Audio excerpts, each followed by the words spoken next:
paz de Dios sea con todos. Muy buenas noches a todas las personas que nos acompañan. Les agradezco por estar en este espacio. Es un gusto para mí compartir este espacio con ustedes en este programa en vivo de Estudiando las Sagradas Escrituras. Estamos transmitiendo desde la colonia H. Casas, desde Tepic, la capital del hermoso estado de Nayarit, desde el país de México.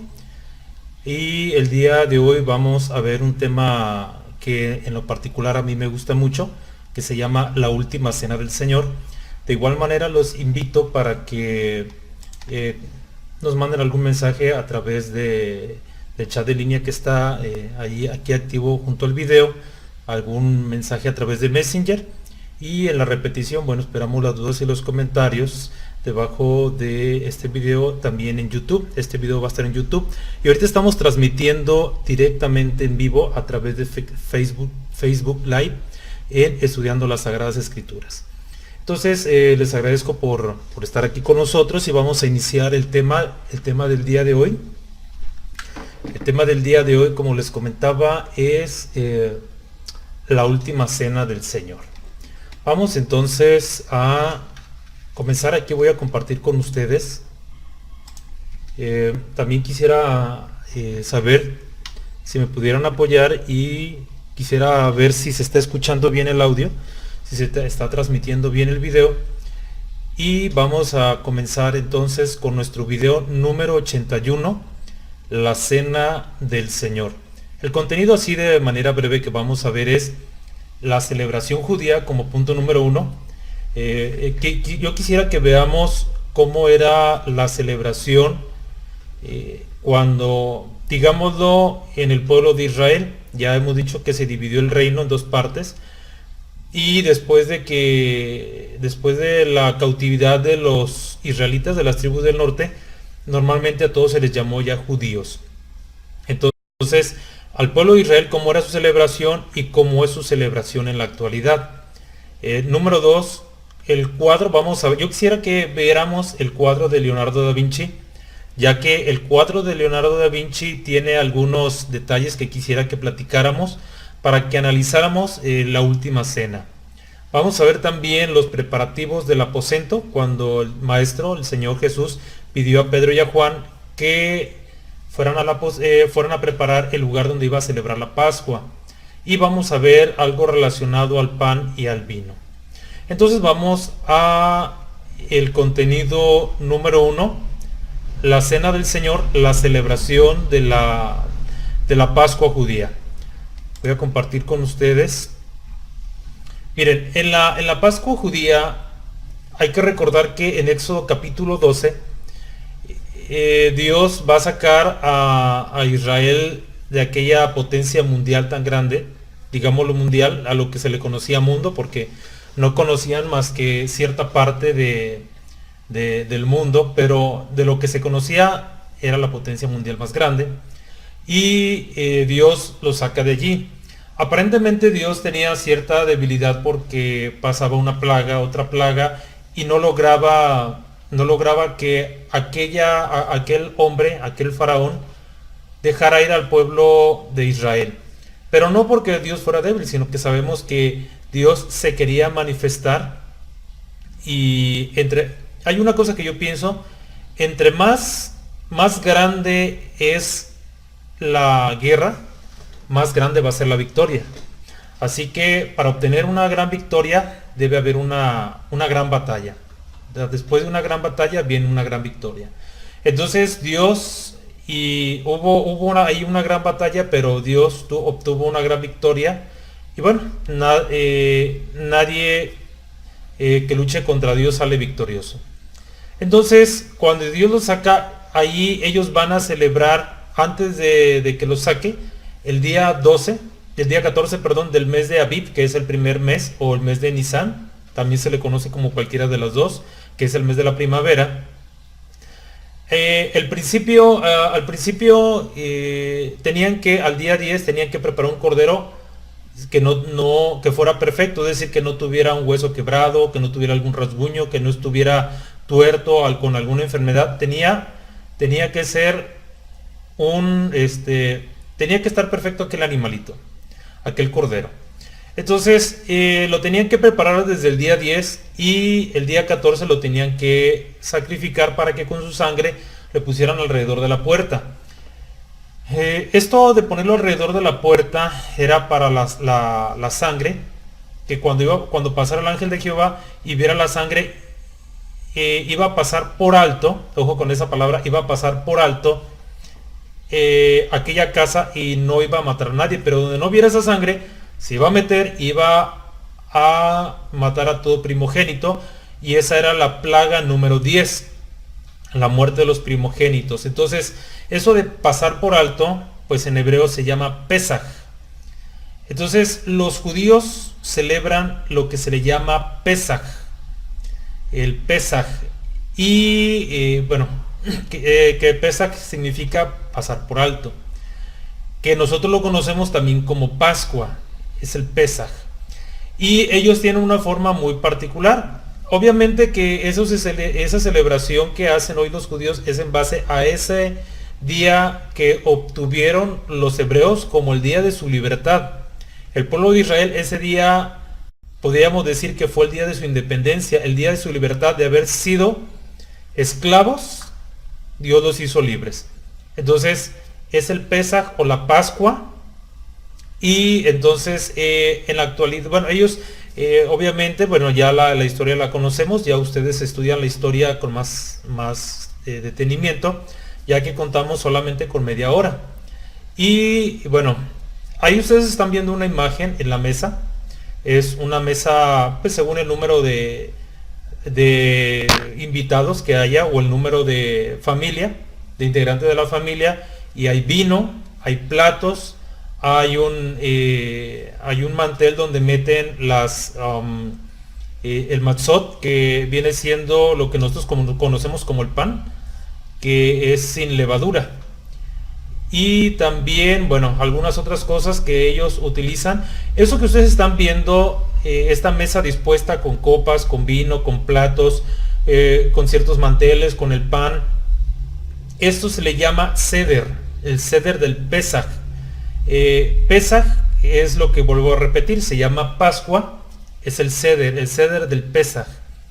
Entonces el Seder es esa mesa, es esa orden. Cuando uno va a un restaurante, preguntan qué le voy a servir, o ya está listo para ordenar, entonces te sirven lo que tú ordenas. Eso en la mesa es el Seder, lo que está ordenado por Dios, o el orden de la comida del Pesaj, o sea, de la Pascua o de la cena.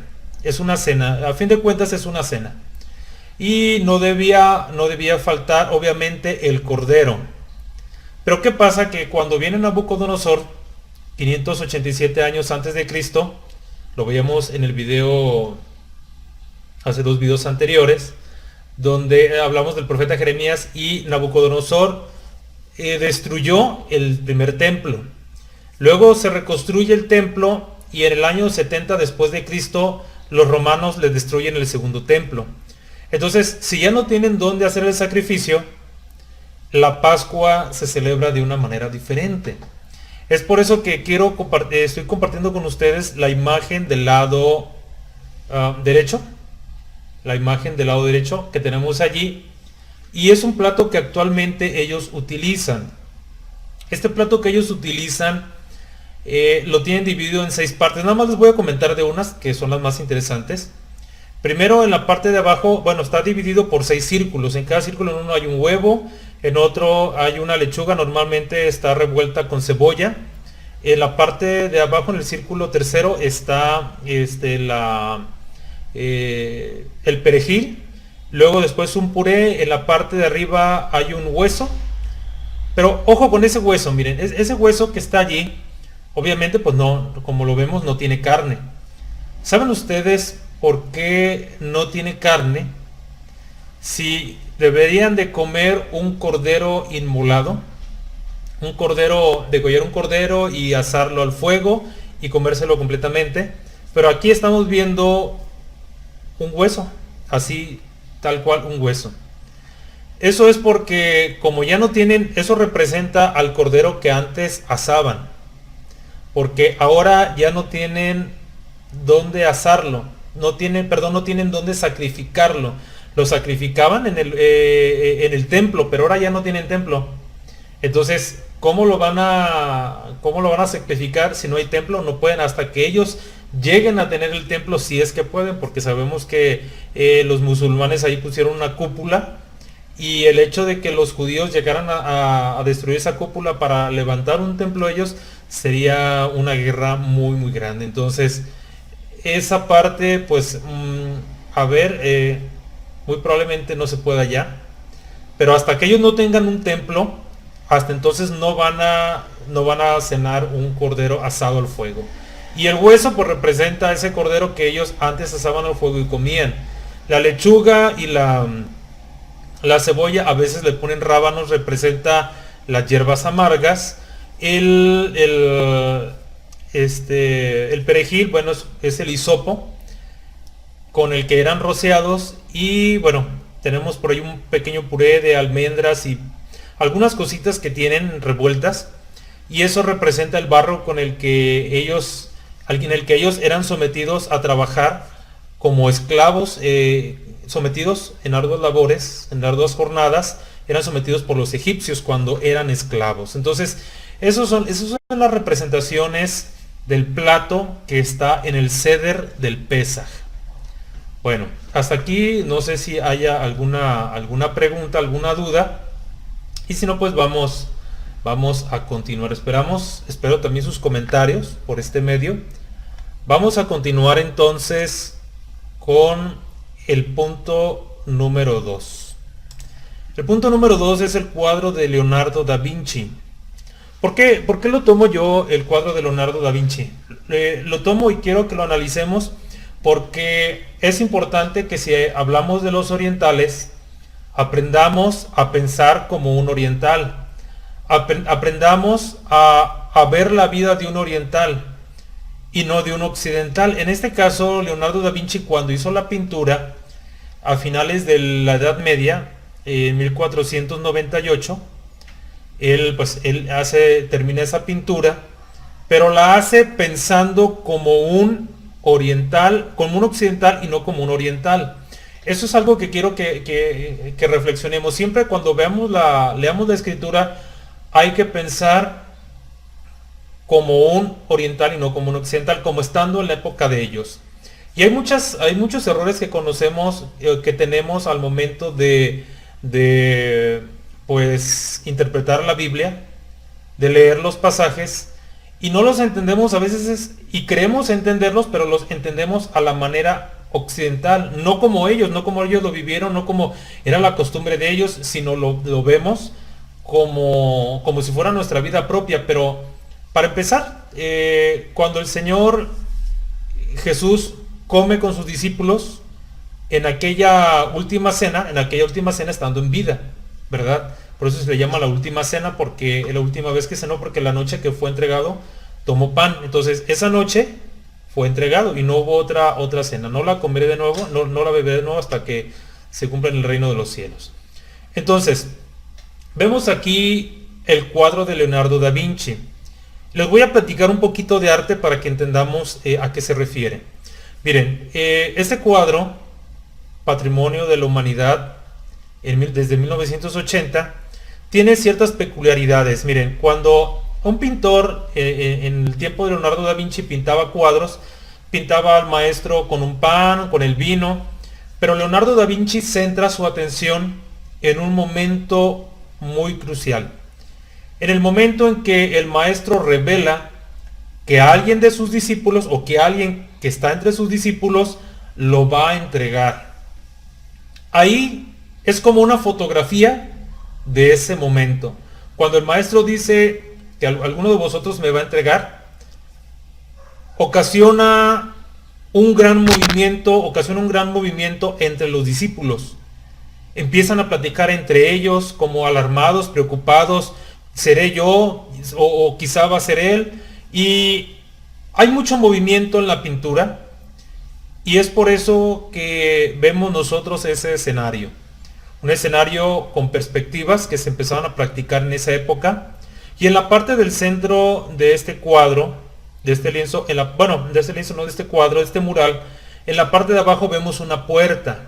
¿Por qué? Porque este mural fue pintado en una pared en la parte superior que da hacia una cocina. Es un cuadro relativamente grandecito, o digamos más o menos de unos 5 metros, un poquito menos de 5 metros de alto por unos 10 de largo. Entonces es bastante grande este mural. Y como da hacia la cocina y debido a las técnicas que tenía, las partes de los rostros ya están muy deterioradas y ha sido una pintura que se ha deteriorado mucho a través del tiempo porque, bueno, repito, da hacia la cocina y este cuadro, por lo mismo de la humedad de la cocina, se ha ido deteriorando. Bueno, otra cosa muy importante, hablando ya un poquito de lo que les comento, Leonardo da Vinci cuando hizo este cuadro, esta obra, estaba pensando no como un hebreo. Vean, observen la mesa. La mesa es una mesa larga con patas. Y la impresión que nos dan ellos es que están sentados en sillas. Entonces, esas mesas no eran mesas orientales. De hecho, los hebreos no comían en ese tipo de mesas. Ahorita vimos el ceder del Pesaj, es decir, la comida ya en su orden de la Pascua judía. Y en esa mesa, bueno, es como en la actualidad todos nos sentamos en una mesa, pero las mesas de los hebreos no eran de esa manera. Ahorita les voy a mostrar unas imágenes de cómo eran las mesas, pero esa es una mesa más bien occidental, de más o menos de las regiones de Europa, y no eran tanto de las regiones de Palestina, de los romanos, de los griegos. Eran más bien de otros. Bueno. Entonces, número uno, la mesa no es una mesa del tipo de donde ellos, los judíos, celebraban la Pascua. Tampoco eran sentados de esa manera. Bueno, ese es un error que tiene el pintor. Miren, había lo que se le llamaba triclinios. Aprendan esa palabra porque es muy importante. Los triclinios eran usados desde el siglo 7 antes de Cristo en las regiones de Roma y de Grecia. Ahí eran utilizados esos triclinios y se llaman triclinios porque están en tres partes, ¿sí? Es como en forma de herradura o como en forma de U. ¿Por qué era diseñada esta mesa de esa manera? Porque de esta manera podían los sirvientes entrar por allí y servirle a los que estaban alrededor. Normalmente los comensales, las personas que estaban participando del banquete, estaban acostadas alrededor del triclinio o de la mesa. Y bueno, todo era parte del triclinio y podía ser normalmente, había como un pequeño sillón para cada uno, a veces reclinado o a veces así un poquito más, digamos, conjuntos. Y ellos podían reclinarse, podían casi estar acostados y estar comiendo y al mismo tiempo estar degustando y estar viendo de a lo mejor algunos bailes, a lo mejor de algunas canciones, algunas presentaciones que pues las personas ahí les daban, ¿no? Los mismos que contrataban o que eran parte del reino. Entonces, hay quien tenía hasta 3 triclinios según la posibilidad de cada persona, pero esto es algo más acercado que lo que Leonardo da Vinci pintó. Aunque estamos viendo este triclinio, más antiguamente los judíos utilizaban algo más que era más hacia el suelo. No estaban los judíos siempre, como ellos viajaban de un lado a otro, normalmente pues ellos no cargaban triclinios. Una persona que normalmente viaja de un lado a otro, como eran los judíos, el pueblo de Israel estuvo por el desierto 40 años y bueno, Abraham, Isaac, Jacob siempre estaban en movimiento, eran nómadas, llegaban a un lugar, ahí se sentaban, armaban sus tiendas, dejaban que sus animales pastaran. Entonces no iban a estar cargando triclinios ni mesas para armarlas. Ellos normalmente comían al ras del suelo. Y si acaso llevaban a alguna mesa, digamos, a manera de tabla que sobresalía del suelo, a lo mejor si acaso unos 30 centímetros. Ellos comían acostados o normalmente sentados, cruzando las piernas por enfrente a manera de mariposa. y ellos así comían, y comían a veces, miren, aunque estamos viendo aquí un triclinio, normalmente los judíos no comían de esa manera, eso era ya más después, pero ellos comían a ras del suelo. Pero lo que normalmente ellos hacían era colocaban un tendido y alrededor todos se ponían alrededor del tendido, y en medio, justo en medio, se ponía alguna bandeja que tuviera el pan y lo pudieran remojar. Todos tomaban el pan del mismo lugar. Es por eso que cuando el maestro dice que uno de vosotros me va a entregar el que mete conmigo la mano en el plato, es porque era algo conjunto, no es como ahora, que cada quien tiene su propio plato, cada quien tiene su propio vaso, su propia cuchara, su propio tenedor. De hecho, en ese tiempo pues no usaban ni cubiertos, entonces era un poquito difícil ver quién era el traidor, precisamente por la forma en cómo comían. Entonces, esos son los triclinios, que era algo más acercado, más oriental, más algo acerca de la época. Bueno, entonces vamos a pasar al siguiente punto, nos quedan aún 10 minutos, vamos a buen tiempo, y quiero mostrarles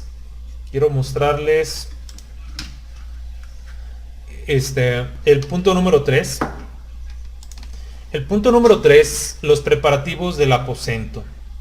El maestro manda, voy a compartirlo con ustedes, los preparativos del aposento. Primeramente, la preparación del aposento. Hay algo muy curioso, por eso les digo, si pensamos nosotros como orientales. El maestro le dice a Pedro y a Juan que vayan a preparar el aposento. De hecho, voy a leerlo, lo tenemos en Lucas 22. Dice: y Jesús envió a Pedro y a Juan diciendo: id y preparad la Pascua para que la comamos.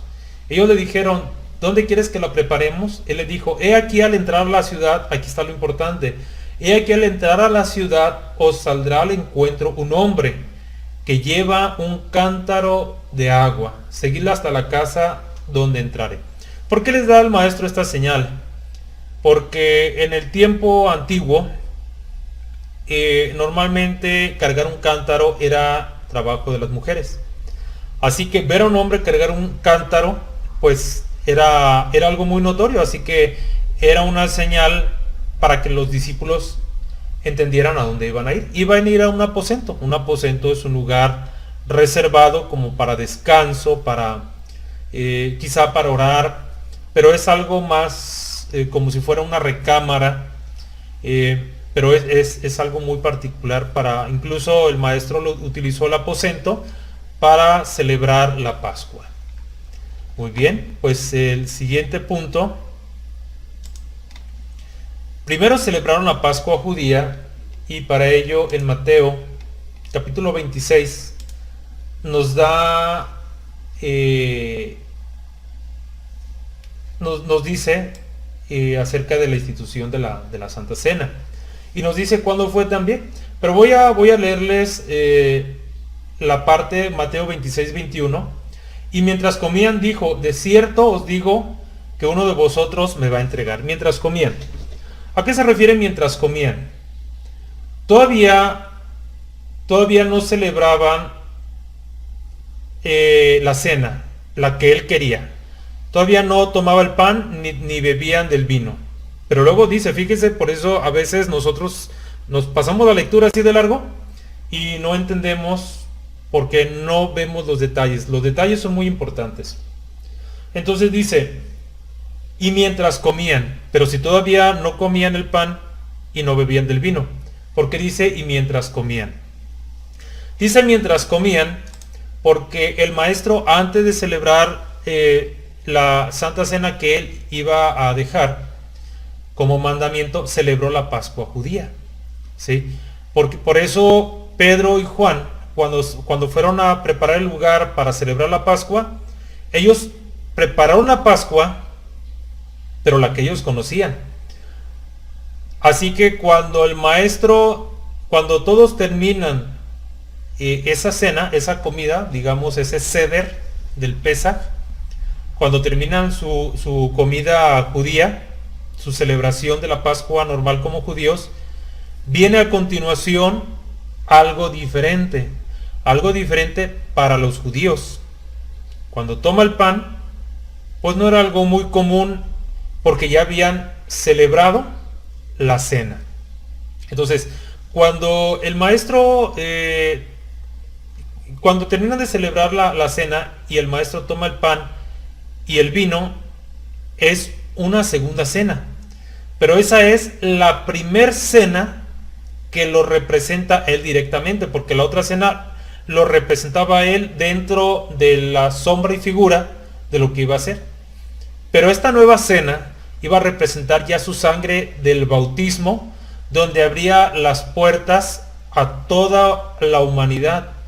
Hay un texto que a mí me gusta mucho y analícenlo bien, dice, porque de tal manera amó Dios al mundo, que ha dado a su Hijo unigénito para que todo aquel que en él crea no se pierda, mas tenga vida eterna. Juan 3:16. Pero observe bien, vuelvo a repetirle los detalles, porque de tal manera amó Dios al mundo. ¿Cuándo? Cuando el Señor Jesús se entregó, o antes, o después.